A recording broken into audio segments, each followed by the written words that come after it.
So I'm very, very, very pleased to have today Professor Sarah Allan. I think she doesn't need introductions, but I will do it anyway, very, very concisely. She was a professor of Asian Studies in the Department of Asian and Middle Eastern Languages and Literatures at Dartmouth College, and she is now affiliated to the University of California, Berkeley. She is chair for the Society for the Study of Early China and editor of Early China, the very, very famous and important journal. She has done incredible work, in particular in terms of studying mythology, but also with ancient texts, excavated manuscripts. She has collaborated with so many professors and Chinese colleagues, bringing them here for us to meet them. And she has trained many, many students at the time that now are professors and scholars, some of which are here in the audience. So an incredible work. I'm very pleased that she accepted our invitation. And today she's gonna, for these two lectures actually, she's gonna talk about studying ancient, Chinese ancient art. Today she starts with some historical issues. So what are the problems there? And next week, she will come back and tell us, well, how she's gonna solve them. So thanks you, Professor Allan, for being with us, and the floor is all yours. Thank you, Madalena and Mariana. So the talk I'm giving today is a spin-off of a project that I'm working on together with Han Ding of Henan University, who is, I see, in the audience. I've called it trying to find an appropriate methodology for the study of ancient Chinese art. And this project, it results from work that I did earlier and talking about the problems together with Han Ding and trying to find new ways of approaching them. The book that we're working on is called Inside of the Ancestral Spirits, Art and Religion in China's Early Bronze Age. Now, the basic premise upon which we are working is that religious belief is an appropriate context for interpreting the motifs of Chinese art in the second millennium BCE. So we assume that artifacts on which decoration appears are ritual, and that's what they're always described. But it's very often that when scholars talk about ritual artifacts, they don't regard that ritual, in spite of the fact that they're using the term, as having anything to do with the religious purpose of the artifacts. It's not that they're denying it, it's just that they're not interested in it, I think, in most cases, but not all. So we know that they are religious artifacts because they are found in religious contexts. That is, they're found in either tombs or sacrificial pits or sites. And this is decorated artifacts rather than secular ones. That is, they're not normally found in ash pits or in ordinary houses or things like that.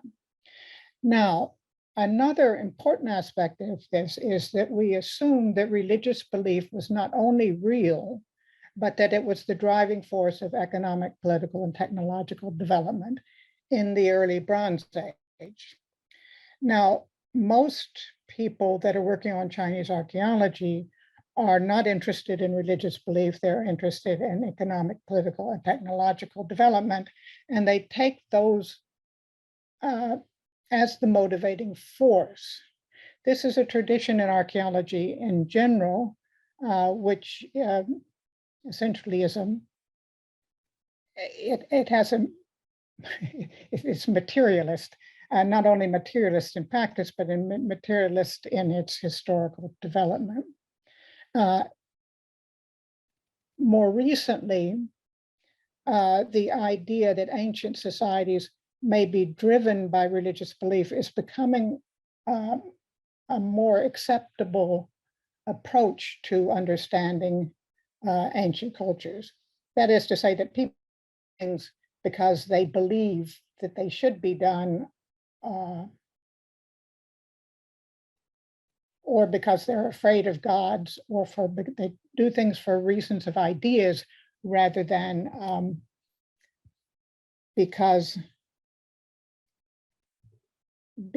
of economic benefit or technological progress or whatever it may be.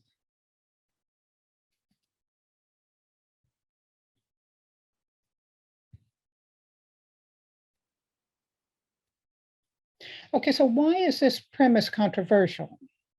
I think there are two reasons for this. I mean, why is the premise that decorated artifacts are religious and made for religious reasons, or made within context, an ideological context, the context of religious ideas, that religion being ancestor worship? Why should this be controversial? It seems pretty obvious. So I think there are two reasons. One is the history of the field, and the other is that the art form does not conform to expectations associated with religious meaning in the Western tradition. And that's more what I'm going to talk about in the next talk. Today, I want to talk about the history of the field. And I confess that I'm doing this partly because there's some things that I want to say about the history of our field that are not, that are to do, that I just think it's important for people to understand, not simply people who are doing Chinese art and archaeology. When I started studying Chinese art and archaeology, which was in 1963 or 64, when I was an undergraduate, the predominant ideas about history of civilization or history of was that one was evolution, that there were stages of evolution. This was that all cultures went through, with civilization being a higher level, and the idea of diffusion. So civilization, there was understood, then there was one linear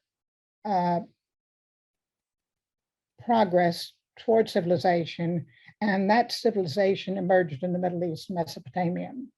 So all other civilizations, if they existed, were offshoots of this.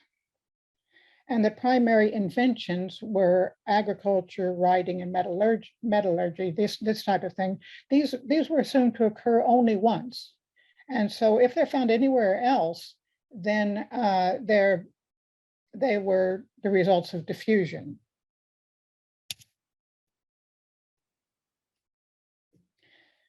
So having this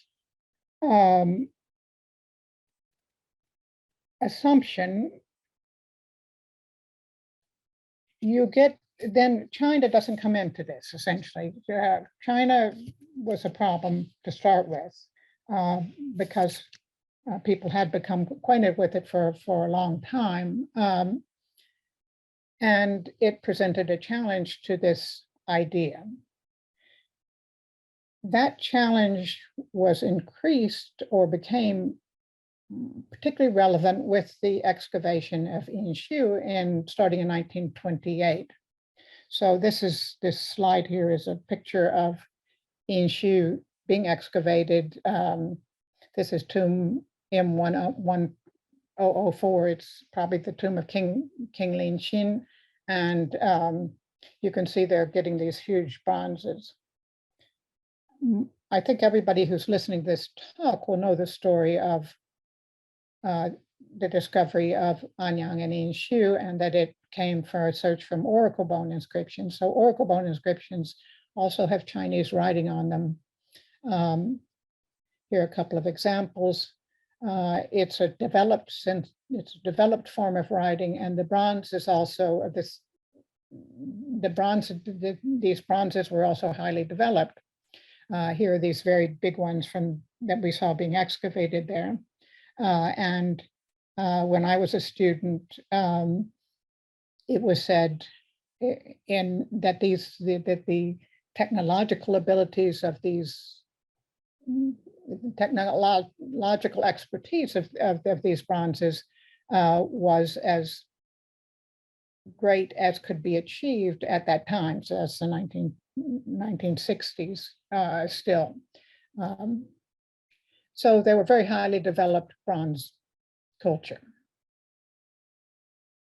So then there were two interpretations of what happened. And this is why I wanted to bring this up, because I think it's one reason there's so much been so much misunderstanding between Western and Chinese sinologists. And when we tend to think of Chinese sinologists being nationalistic, I think that we need to remember the imperialist origins of the argument. So when Inshu was discovered, the original assumption of most Euro-American scholars was that it was an importation, or many thought it was a direct importation. Some thought it was a result of diffusion from Europe or West Asia. These include scholars like Hubert Schmidt, Ludwig Backhofer, and Max Löhr. Now, it wasn't, one of the reasons for that was that the bronze and the writing were already highly developed and no history was available. Inshu was the first major archaeological excavation in China, and it probably is still the most important, but there had been some other kinds of excavation, including discovery of painted pottery, as it was called at that time, and the some Lungshan culture sites in the east. So the Yangsha pottery had similarities with things that had been found in the Near East and in the iconography. So the assumption was that the Yangsha pottery was diffused from the Middle East and or from West Asia, and that bronze and the whole culture came from the West. So it's not, so you often have scholars saying, well, why are Chinese so resistant to the idea that bronze should be imported from the West or introduced from the West? Although people more and more accept that bronze itself, or the idea of bronze, may have been an introduction. This was an idea that the whole civilization came from the West and naturally resulted in pushback. Now, the other school was that Chinese civilization and its cultural markers were independent inventions. This was the assumption of most Chinese scholars, because Inshu, of course, was the Shang dynasty. It's there in the history books, and in many ways confirmed the Chinese tradition of the development of their own civilization. And there was academic pushback from the to this. And so there were two major things happened. These actually occurred just about the time that I started studying. One was a book by Noel Barnard called Bronze Casting and Bronze Alloys in Ancient China, published in 1961. And what Noel Barnard did was to show that bronze metallurgy developed in the Central Plains from an earlier ceramic tradition. That is to say that he showed that the method of casting was unique to China, and that the kilns that were used for ceramics were also the same as those that were used for bronze casting, and essentially gave Chinese metallurgy a history in the Central Plains. The other thing that happened was Casey Zhang's first edition of Archaeology in Ancient China.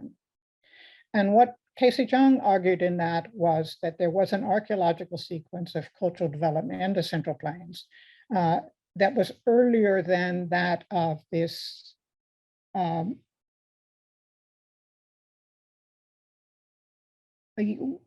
Western Yangsha pottery. In other words, so-called painted pottery. We now use Yangsha in a general sense, and there's a lot of different ways of referring to this.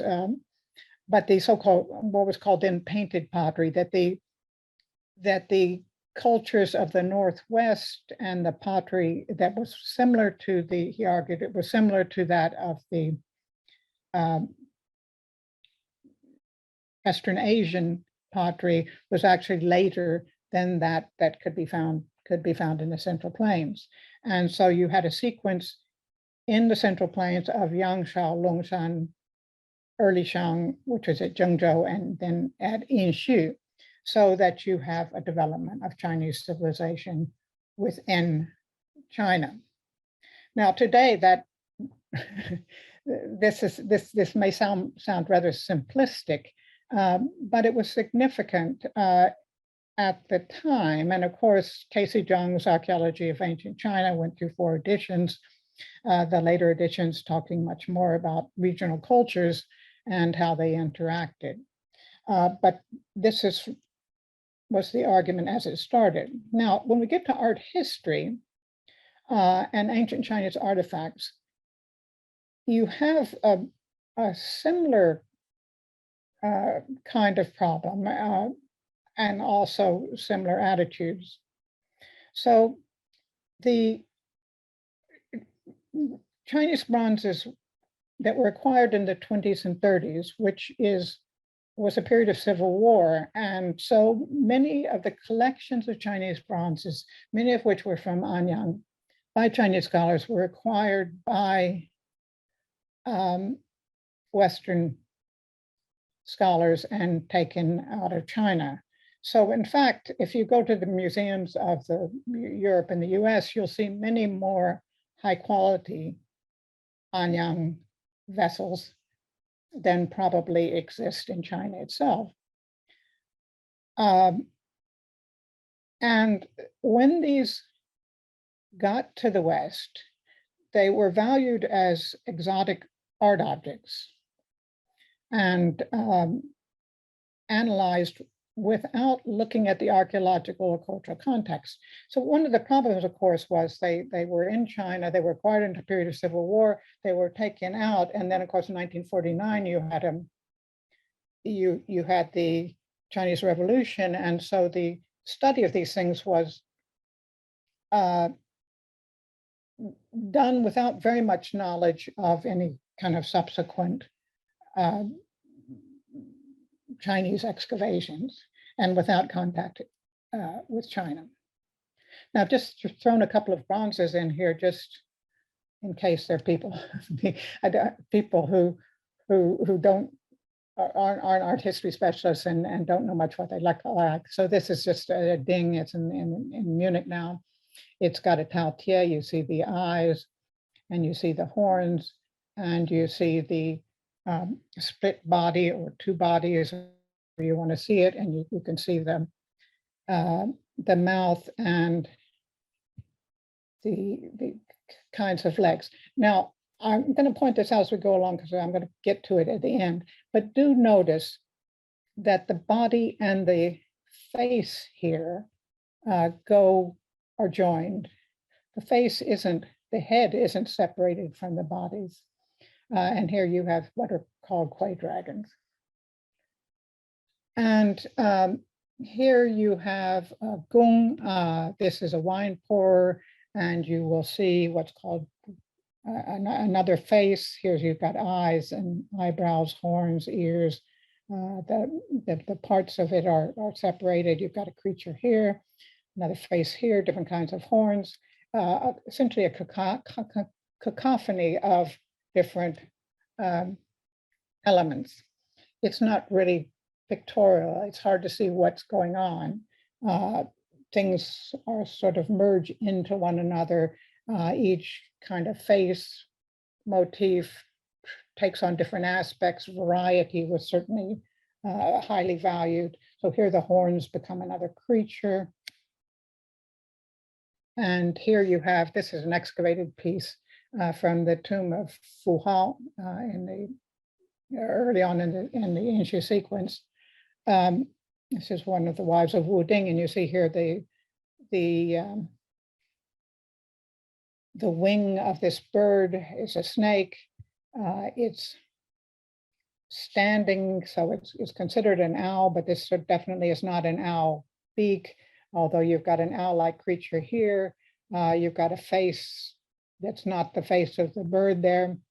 In other words, it's very difficult to separate these motifs and to imagine them as three-dimensional. They're not trying to depict three-dimensional creatures.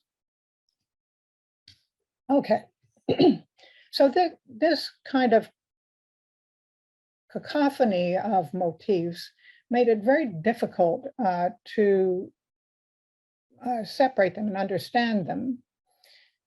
And so that was one issue, and one way that was tried to approach to try to understand what the motifs was to try to make a typology of the motifs. Now, Bernard Carlgren, many of the people who were interested in bronzes at this time, as I said, were art historians that really had very little understanding of Chinese culture. But Bernard Carlgren, of course, was a sinologist, and he had already worked on Chinese language, and he was also in Stockholm, which had acquired this huge collection. Now, he tried to make a typology of the bronzes, and he worked on the theoretical assumption that naturalism should precede abstraction. So again, you have an impression, maybe not conscious, but of linear kind of development, universal linear development.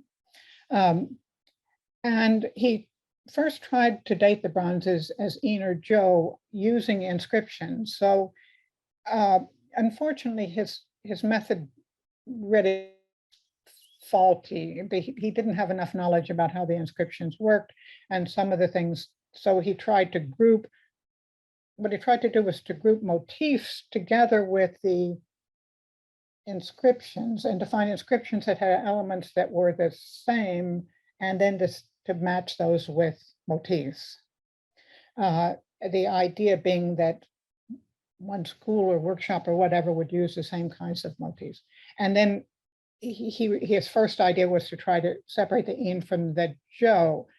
One thing here, although his method was faulty, is that he used the idea of Yin Zhou for bronzes that were transitional between the Yin and the Zhou. And then people totally dismissed that. But recently, people have discovered that many early Zhou bronzes were actually cast in Inshu because they found the actual molds in Inshu of bronzes that were discovered in Baoji or the surrounding region. So this idea of a transitional period, which he in fact ended at the time of Muang, which is pretty much the way that things seem to be panning out. His other then, relevant to what I'm talking about today, was an attempt to create a typology of motifs, and he used the names that were based in the Chinese tradition.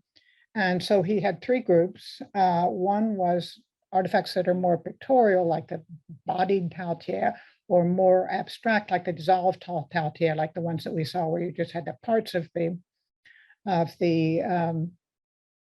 face and body separated from it. And then there's a C group that were mainly. So then using his inscriptions, he decided that A and B could be contemporaneous and suggested that they were produced in two workshops. His grouping really did not work out. And as Lur observed, some of the things that he put in A group or B group could be on the same vessels. And as we know more about it, it's not, it really didn't have too much influence, except in fact with Casey Zhang. And that's one reason that I'm pointing out pointing this out. Casey Zhang later, using a computer, tried to do the same thing. And the problem that they both ran into is that classifying these motifs was next to impossible. You can see it when you look back to Carlgren used basically Chinese terminology and then added to it, but you get dozens of kinds of dragons or birds or whatever. And the reason that they couldn't draw clear lines between these motifs is that the motifs, one derives from the other. So they didn't think of them as being distinct from each other. The way that the art worked is that you made motifs that derived from one another, that this variation was in itself prized. So then when you tried to make a typology, it was no way of making it. It's not like you have pottery, where with the pottery, you have a type of pot that you use for a certain purpose. And so it's going to tend to have the same shape. The art simply didn't work that way. And the motifs are essentially permutations. But the important reason for pointing out that Casey Zhang's tried to do the same thing, again, without much success, you won't see many people citing this work of his, although they cite so many other works of it, is that when Casey developed his idea of two lineages, royal lineages of the Shang royal family, and the way that those two lineages worked, he did still use the idea of having A and B styles that he took from Carlgren. And this is simply a message that there are things in the history of the field that we take for granted that we often don't realize how they came about. Now,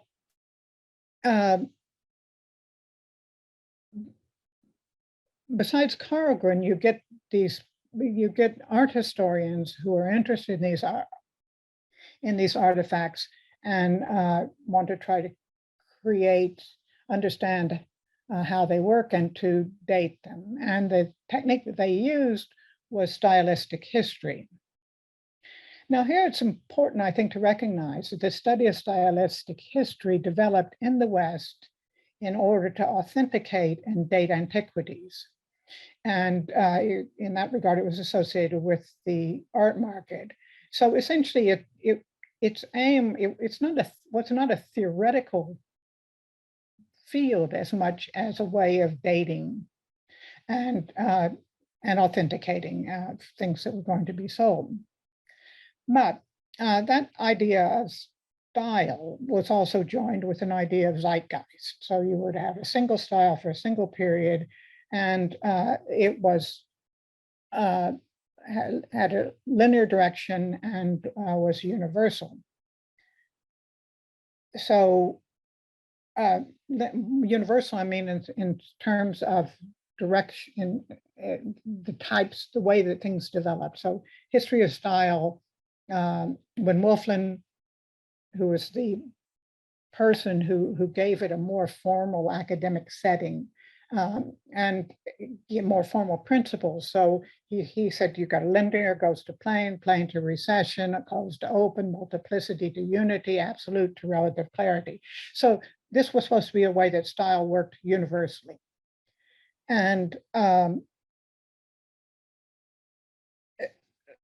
so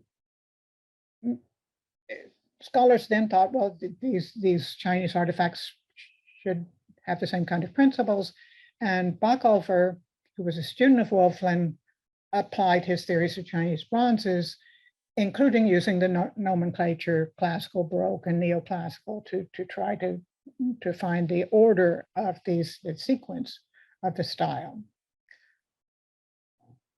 Now, Max Lerr, who was, unlike Backover and Wolflin, acquainted with, Wolflin didn't actually discuss China, it was Backover. But Max Lerr was actually also trained as a sinologist. and was a student as art history under Backhofer. And he did successfully establish a sequence of 5 styles using stylistic criteria. And also, I should say, the logic of the technological development. And his results, although he assumed everything, he had 2 assumptions that were incorrect. One was that all of the development of the bronzes that he was looking at came from Anyang. They were later, but he also thought that the Yangshan painted pottery, which had geometric designs, was the immediate predecessor of bronze. And so he started with the idea you start with geometric design, and then it develops into more complex styles. Now, so he established that the first 3 styles of his 5 styles were confirmed by the publication of Orishang excavations of Zhengzhou and Huixin, actually about the same, the time was about the same time as he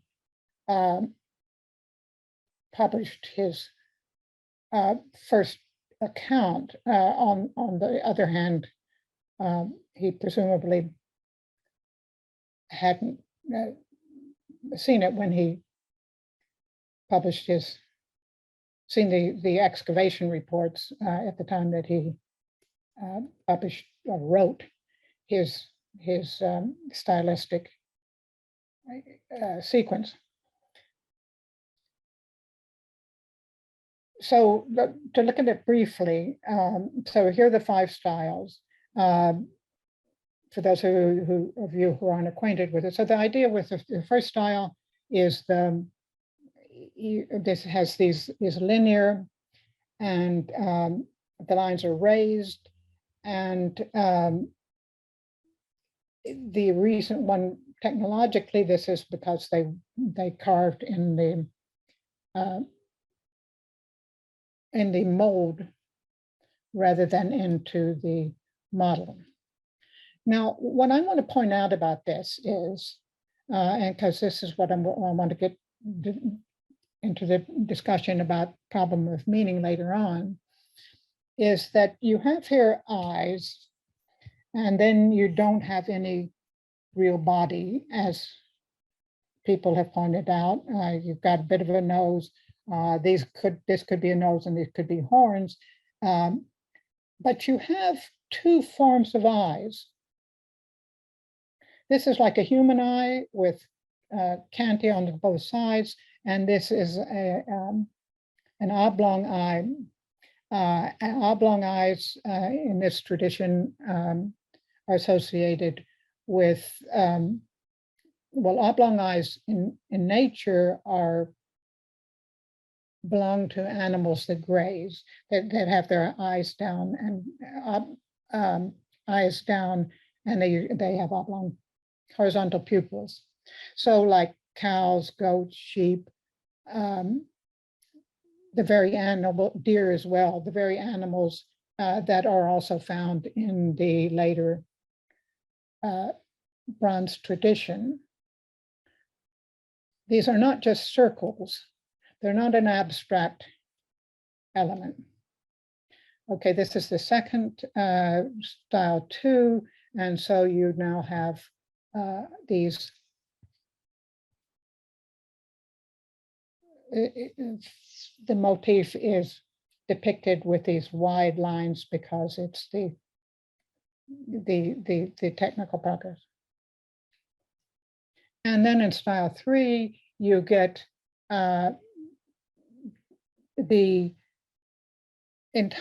you get much more of the bronze is decorated, and you get these filling in of these patterns, which are usually called quill patterns. And in fact, they're feather-like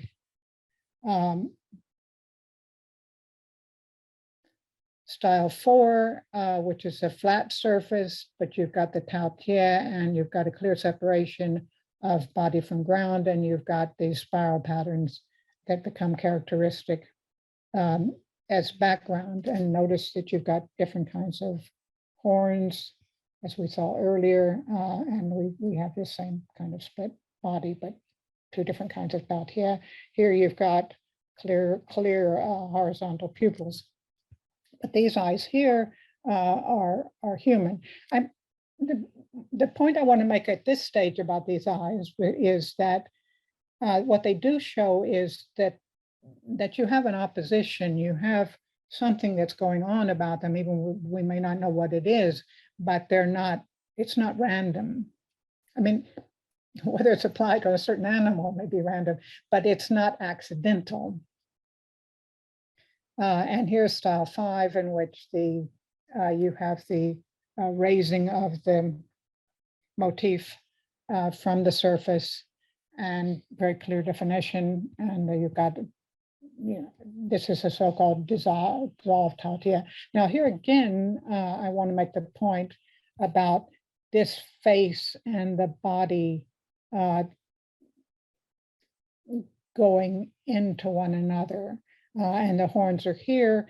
And here, although you have a face pattern, you also have these feet here. So it's not just a face. It's some sort of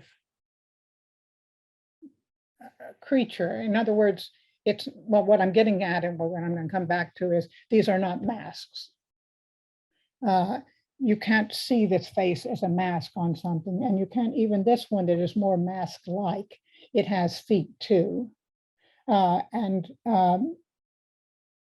return to this argument about the idea of whether the tautia originated as a mask later on.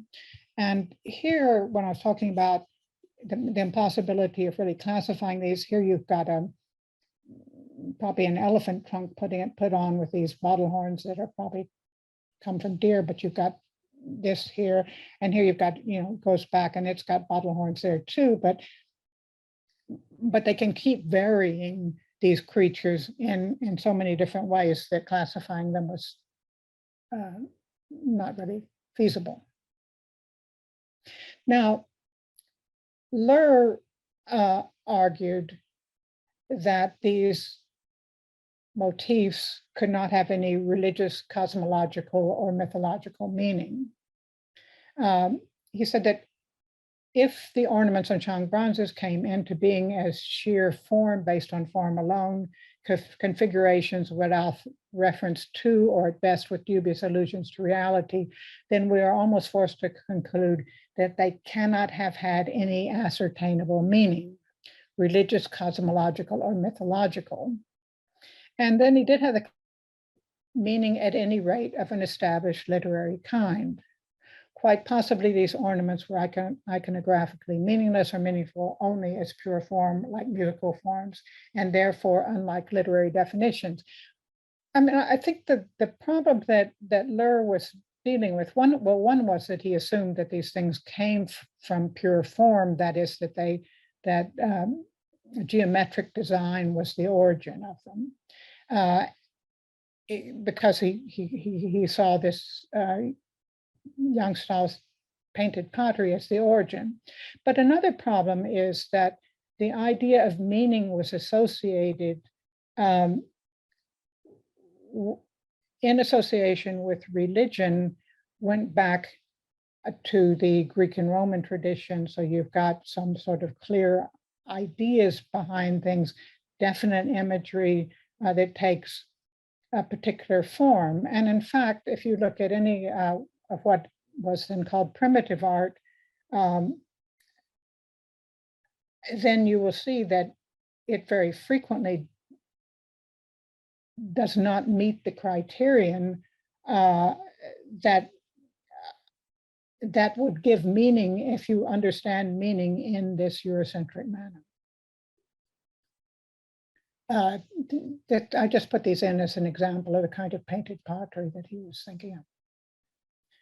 And on a theoretical basis, you have Suzanne Langer, who said the fundamental forms which occur in the decorative arts of all ages and races, for instance, the circle, the triangle, the spiral, the parallel, are known as motifs of design. A comparative study of decorative art and primitive representational art suggests forcibly that form is first and that the representational function accrues to it. So the idea was, what they were trying to do was to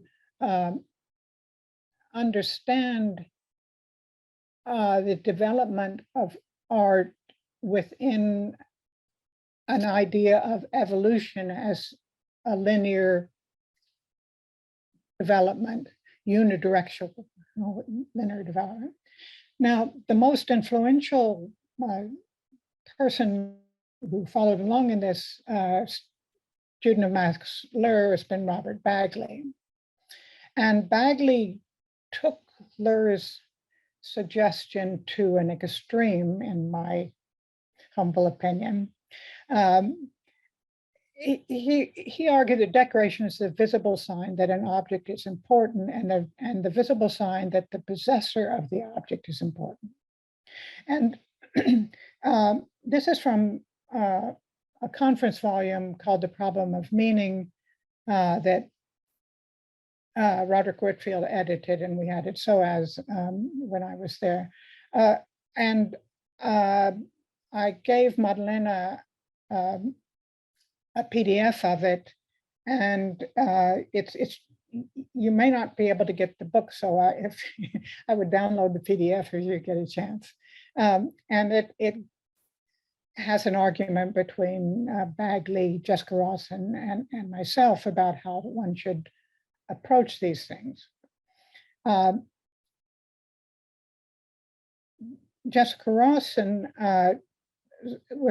idea was that these bronzes are functional, see them in terms of function, and that this is a reasonable argument in turn when you get into the Zhou dynasty. Now you will find that bronzes have a political use that may be primary. So my argument is not that they don't have political uses and that they don't serve as status symbols or status markers, but that in the Shang period, they were produced primarily as religious artifacts.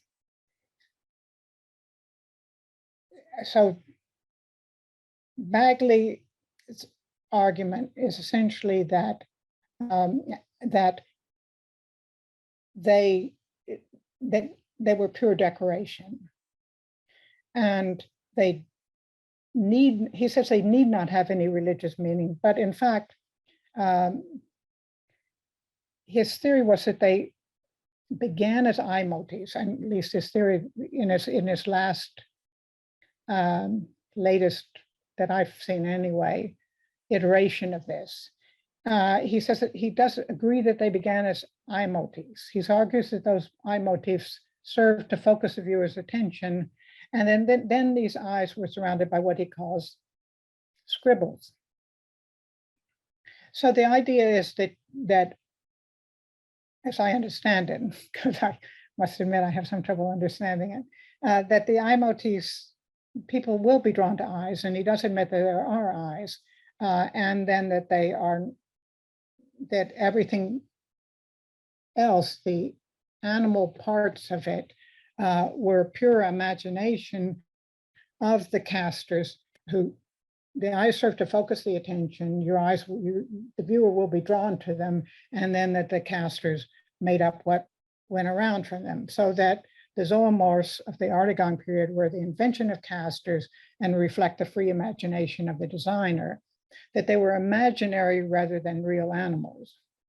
Now, here I'm arguing, and this is something I've had trouble getting across, so I'll be interested to see whether it's clear to you, that they're not actually imaginary animals, that the significance is not that they, or their meaning is not in that they depict particular things.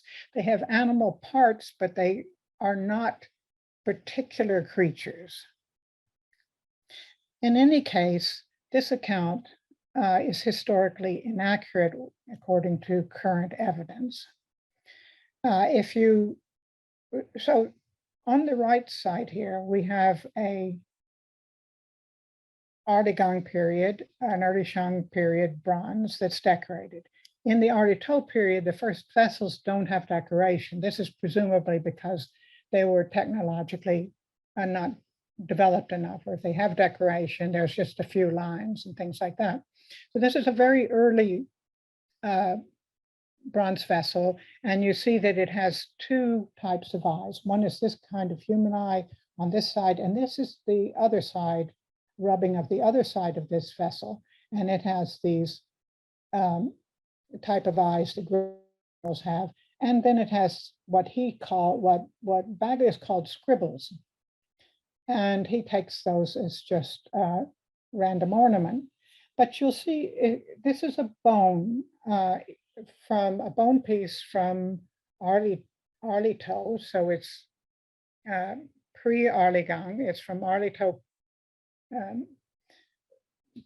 culture, and it has these two eyes and some kind of nose, and it has a mouth here. And an interesting thing is the way that these designs on the sides work is very similar to this. In other words, there's sort of patterning. These are not random. That suggests that they're simplifications of something that came before them. And at Arlito, we also have these plaques that have face patterns on them with two different types of eyes, and designs that are not readable as parts of creatures, and are related, in fact, to a history of pottery design at Dadienza, a contemporary site. So there are things that are going on here, but what you have is designs that are not random, but that suggest an earlier history. At Zhengzhou and you also find there is also some evidence of more naturalistic motifs, and this is particularly important. This is a piece of pottery, and it actually only goes to here. So what was two Chinese scholars first noticed is that this actually should mirror image. So this mirror image then would give you a human face with two bodies, and here you've got snake-like creatures on both sides of it and bent legs. And I've discussed this at some length already, and you will see that this crouching position here is found on a series of other artifacts and is associated with some sort of with winged creatures. We also have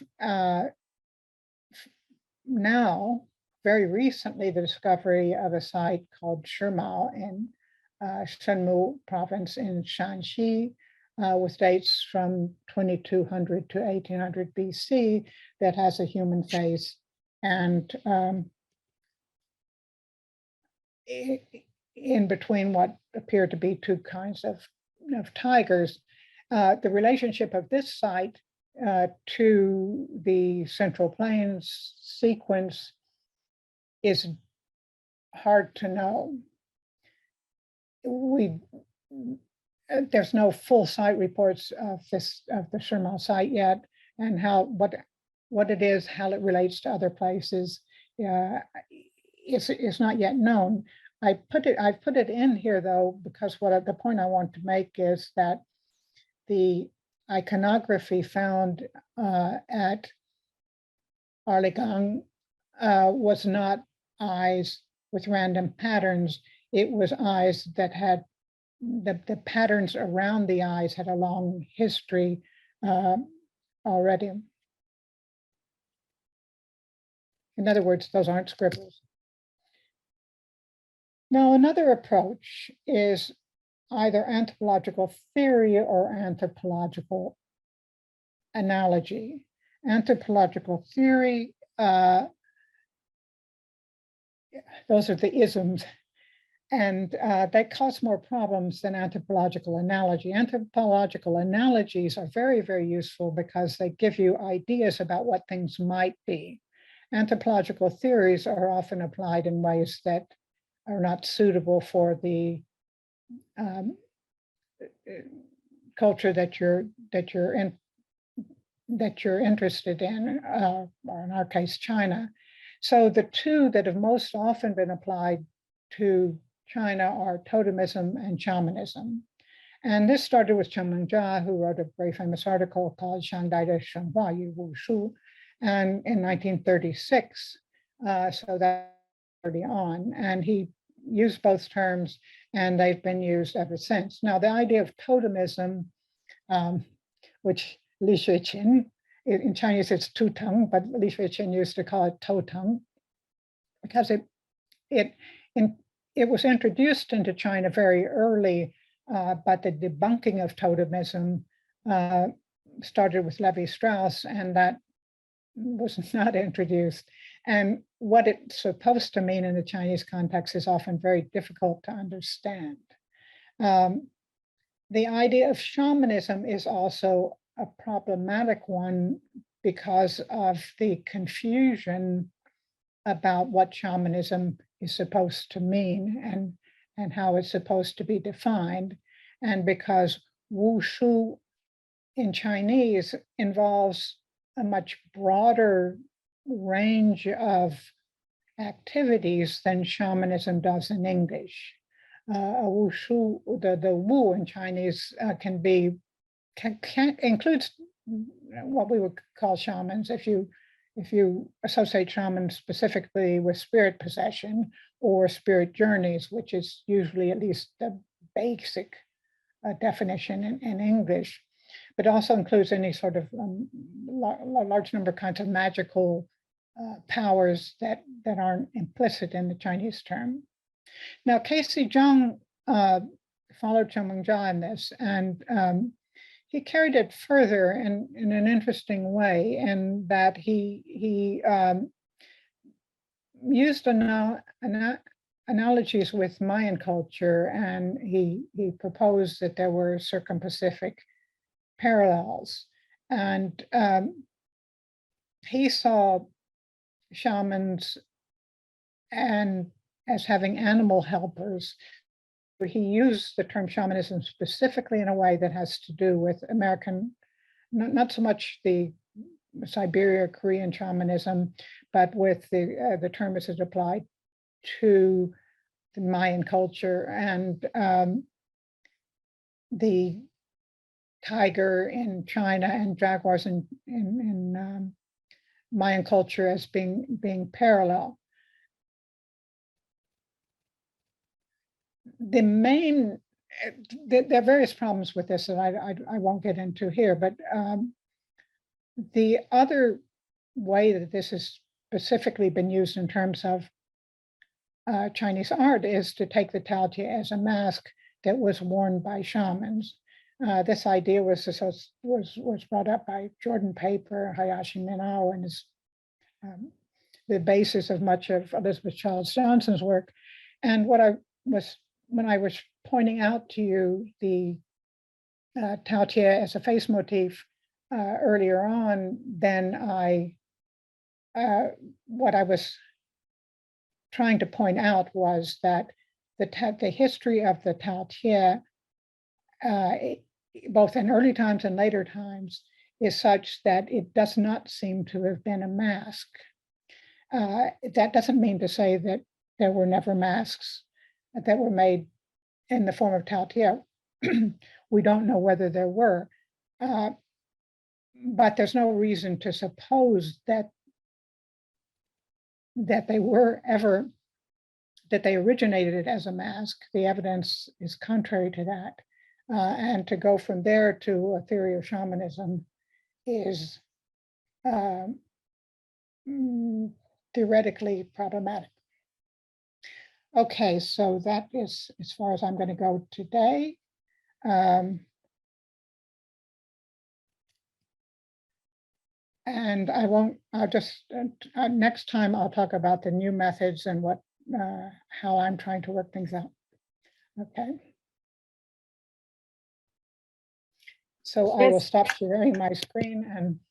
Thank you so much for this very interesting kind of overview of the field. And while I think everybody may need 1 or 2 minutes to gather their questions, I have a question that I think you're actually going to answer next week. So, but I'll ask it anyways.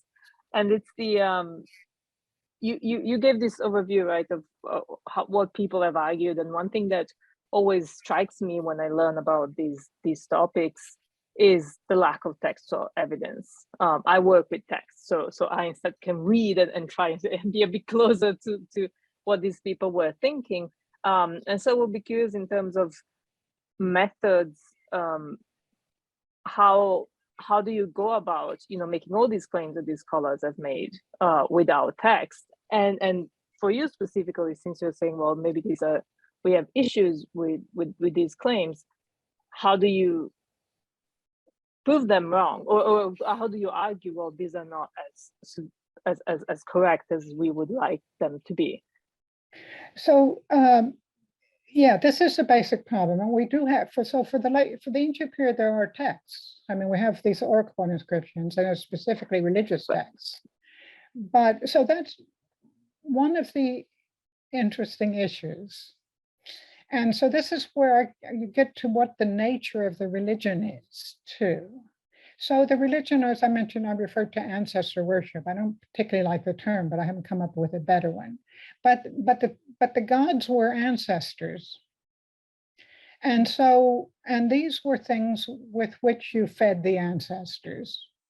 So the texts help in the sense that they give you the context in which the decoration was made. And you have the problem is the ancestors are actually people. I do work on the assumption that there should be some relationship between this religion and the artifacts that are used in it. The problem, of course, is that you don't have names you can attach to it. So they're not gods. And this is why I get into the problem of what are these motifs and what are they doing?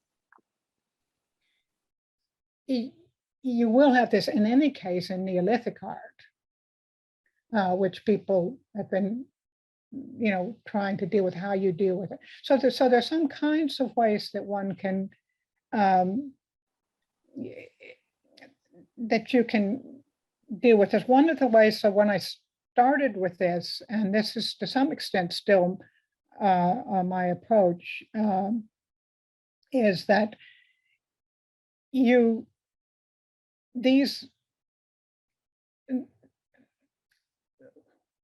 the Western tradition, we have traditionally said, we've defined religion, and you've got myth, art, and ritual, and they're all supposed to be connected. And so the problem is that the myth is understood as narratives. So we think about, in the Christian tradition, you've got the whole story of Jesus and whatever, and you've got the monolithic religions. They're talking about stories, and we tend to think of religion as having meaning, as having to do with stories. But that isn't the way these work. And in fact, narratives are not so important in the Chinese tradition as they are in our own. You get this atomization is much more common. So if you're not talking about stories, what are you talking about? How do you signify that something is sacred? So then I came up with the idea that it's really the breach of natural reality, that the idea of supernatural is hard to put into this. You don't have supernatural creatures, but you have creatures that are not normal, not natural. So that one of the things about the techniques that they were using was that they had to, that they breached natural reality deliberately. You didn't want things to look like things that you knew. But there were also things that were not imaginable. And it was this inability to see what they are was part of the point. So that's how that's why they're sacred. I don't know if this is making myself clear, but yeah, it's yes. And so, but then what do you use for it? And then the idea was, well, the things that are used in it are the animals will be animals that they have in their own culture. And these animals have specific uses. And this is what I'm going to talk about again next time. So what one should do is to look at what are these animals? How did they use them? They were a sacrifice of animals and people. And that was also a point that I made too. You have people and animals that are joined together. Essentially, that's what these motifs are made up of. So they're functioning as religious objects, but they're not depicting particular ideas. Is that clear? Now, but the question is, yes. So but the question then gets much more complicated is about the animals and what the animals are, because at the time that I was working before, we knew much less about animals in ancient China. I mean, now there's all kinds of techniques which you can identify the animals, you know, how they were used, what their history is, what was sacrificed, and that's one side of it. But the other, and then another part of it is that you need to look at the logic of it. So like you've got two forms of eyes, and you have a cosmology, so you've got a sky and an underworld, and so these cosmological ideas and these kinds of religious practices should in some way be related to the art that you're seeing. So that's the premise on which I work, or we work. Okay. Yeah, yes. Yeah, I was one thing that I was going to ask about, but I didn't quite. So if they don't represent ideas, you said, are they a part of an idea system? How do they know? Yeah, so that's right. They are part of an idea system. Let's say they're not, but they don't, they don't signify particular, it's an open system, in other words. And that open system is an aesthetic one that has allusions to things without representing them. So it alludes to things. They're illusions, not representations. They rarely depict something in its entirety. Almost never. Usually, almost always, if you've got an animal, it's going to have something that's different about it. You know, even if it's very naturalistic, it's going to have different feet or something.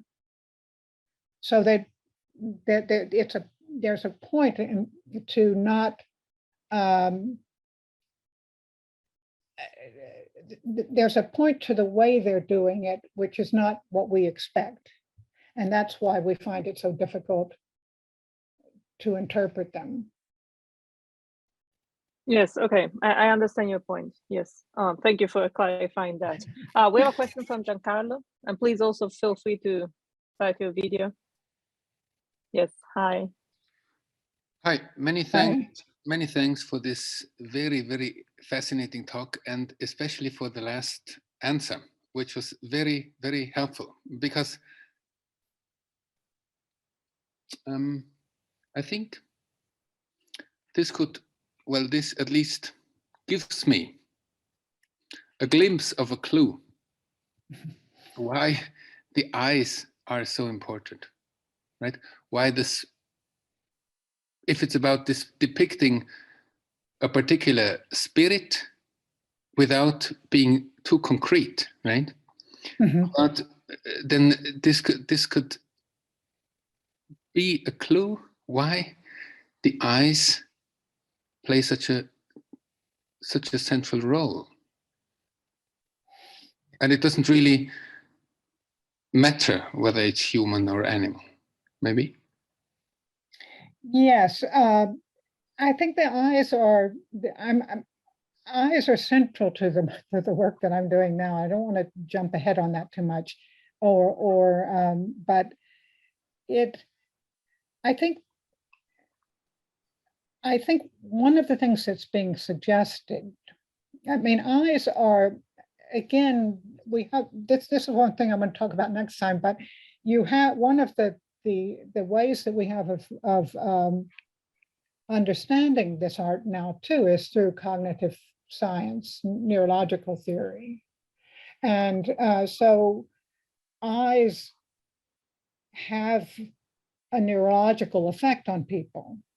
I mean, that's related to what Bagley said, that eyes focus your attention. But eyes not only focus your attention, eyes, people respond to eyes, and eyes are in all primitive art. I mean, all kinds of art. They're central to it. When you see eyes, you have a reaction. It also logically means something is looking at you, as well as you're seeing something. But what you're seeing is something you don't understand. I think that's part of it. So what's being suggested is another world that's beyond your comprehension.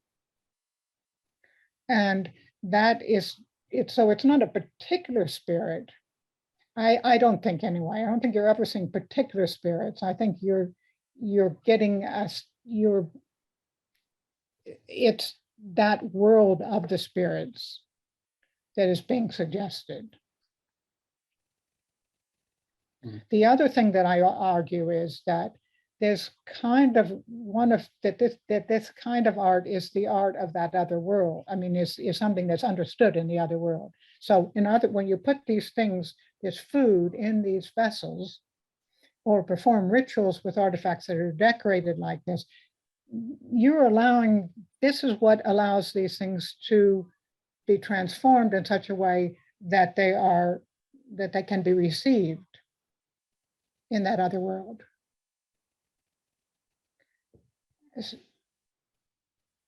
So what you put in, so the spirits who are essentially ancestors, they need food, and both, and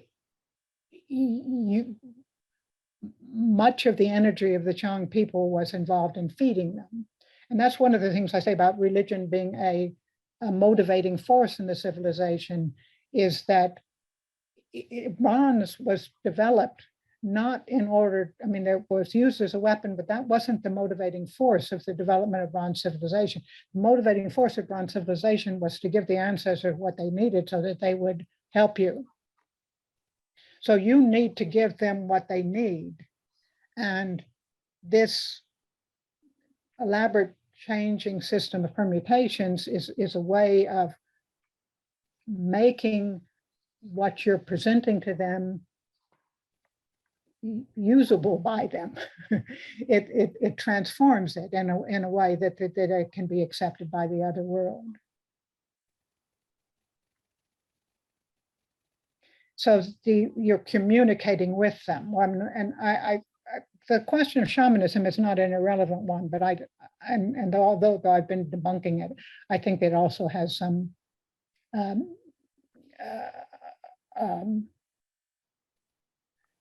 some value, but I would see it not so much as shamanism, but again, I think neurological theory, again, is useful because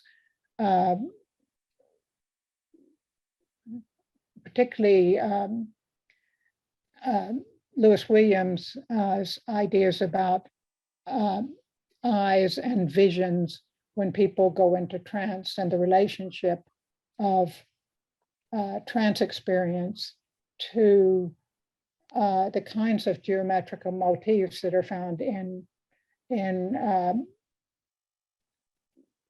non-literate art is useful. That eyes can represent or refer to religious experience, and in China that and very frequently they're associated with a number of things like use of alcohol, music, and those are also particularly relevant to the environment in which these artifacts operated. Many thanks. Thank you for the question. And yeah, I was thinking about cognitive science studies on art and imagination. And there are a couple that do relate to what you're saying. I know, a question in the chat. Leticia, do you want to ask it yourself, or would you like me to read it? You're welcome. Okay, sounds good. So since he's sitting in a public space, I will read his question. So he said, thank you, Professor Allan, for your talk. As an outsider, I assume outsider to ancient Chinese art, I have a spin-off question about the transition from Shang to Western Zhou bronze vessels. What's your opinion about the ornamental designs or patterns on Western Zhou bronze vessels? And does the methodology applied by archaeologists and art historians change accordingly as well? Yeah, okay, so this is important, and there is a change, and it is associated with a social change and a change in the function of bronzes. And that's one of the problems, I think, when people look at Shang bronzes, because some of the arguments about Shang bronzes are really applicable to the Zhou bronzes, but not the Shang bronzes. So in the Zhou, bronzes become incorporated into the political system, and they really are markers of status. And the decoration does change. So the motifs that we get, like the Taotie, and the way that the art functions also changes. So it's the projection of that. I think one of the problems and one of the reasons why people have resisted looking at the iconography of Shang bronzes is because it's very easy with Zhou bronzes to say, well, these are social markers of social position. They are markers of social position in the Zhou, and that's clear in the inscriptions. And you have sets of bronzes with the same motifs. It gets more, and the art gets more and more abstracted as Zhou dynasty goes on, and then you get in the Warring States period, you get local traditions making themselves known, and then in fact they become markers of wealth and as well as status as society develops. So there is a big difference between the Zhou and the Shang. And so one of the points that I'm trying to make is that all of the evidence suggests that the Shang was driven by religious fear. And that's not uncommon. I mean, when you look at ancient societies and all of where does the wealth go to? It goes into building pyramids or whatever it is not accidental. It's hard for us to imagine living in a society in which religion was that powerful and that unquestioned. But we do, recently you do get you do begin to see more how ideas can take over and result in irrational activity, whereas these ideas of evolution are that people are proceeding rationally from primitive to civilization, and that civilization is beneficial and has certain kinds of things. What that civilization is can be seen differently in different ways. I mean, Marx's theories of evolution are social evolution are also an evolutionary theory of the period, and then the state would eventually wither away. But I think it's also important to realize that Marxist theories of evolution were taken seriously as theories of evolution in China, whereas most people in the West never did. Even if they were communists, they didn't believe in theories of evolution.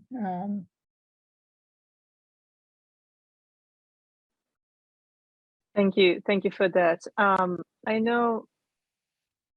Okay, if there's no other question, maybe one more second. I will say, because I'm Italian, I can say it. You can go to Italy to see where religion is still taken so incredibly serious in a wealthy way, like the wealth that the church has objectively is. Right. I mean, it's true. Yes, it's true. And in that sense. No, but I understand what they were saying. I was sort of, yeah.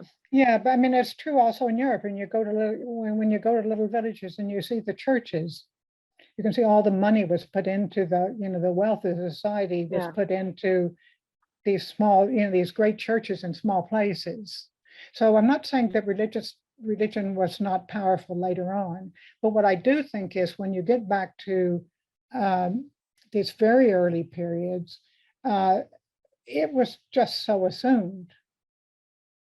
There was no awareness of any other way of thinking. Yes. And so, and I also think that there also,